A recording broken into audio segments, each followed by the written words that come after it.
Today I played a bullet game on my phone as soon as I woke up. And this game here is a great example of how to beat the French defense.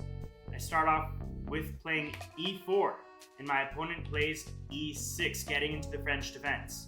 I play d4, my opponent plays d5. There's a lot of different things you can do against the French defense. My recommendation in what I play is knight to d2. This is known as the Tarrasch. We have this variation, knight f6. They could do other stuff, like moving the pawn here to c5, but in this game, they played this, and that's what I'll go over. When they play knight f6, e5 attack that knight right away. The only logical move for it to go to is here on d7.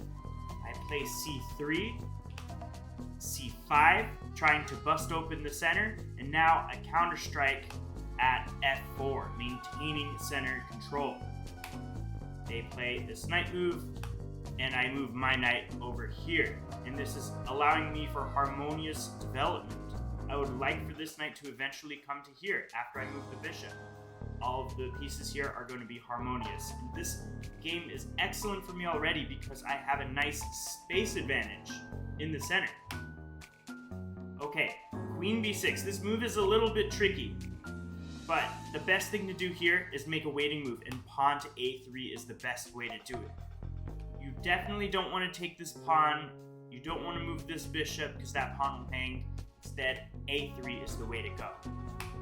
They take, which I think is a step in the wrong direction, because after this, my pawn structure is extremely solid here in the center.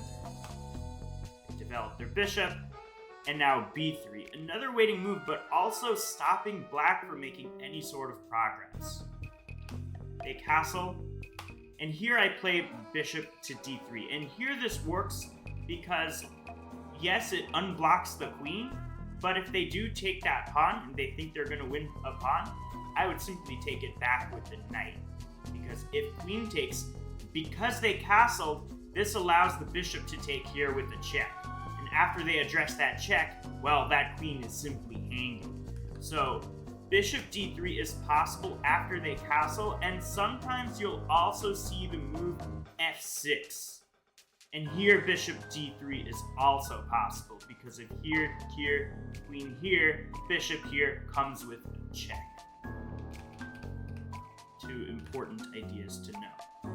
So after b3 they castle, I go with bishop d3 and h6, preventing any sort of Greek gift sacrifice types of ideas.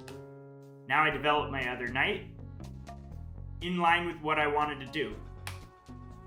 Queen c7, trying to, I guess, maintain some pressure along the c-file.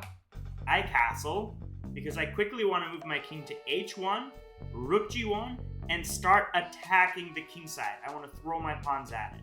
And that's pretty much what I get to do. Knight b6 is kind of a passive move. I don't know what that knight is trying to do. I have a pawn here blocking these squares. I continue with my plan, king h1. Bishop comes out, but this is too slow for what I'm trying to do. Boom, g4 on the board played. I want to play g5 and just start attacking the king. They move this queen move. They're making a lot of slow passive moves, and I strike. But be careful. I back up my bishop because this threat of queen d3 is a nasty battery with a checkmate on h7 coming. And the only thing they can do to stop it is just absolutely damage their kingside pawns. They play g5, maybe to counter-strike, but now after queen d3, this battery is almost unstoppable. Their only idea is to go here, but then I take on Passant, and this kingside is just completely damaged. What they did instead was make the move f6. This might have been a mouse slip, might have been a blunder, maybe they meant to go here, but this is how the game ended, with a checkmate over here, and this queen is protected by that bishop all the way back. So this here was a good example of how to beat the French defense with the Tarrasch variation. Hope you enjoyed it, hope you have a nice day.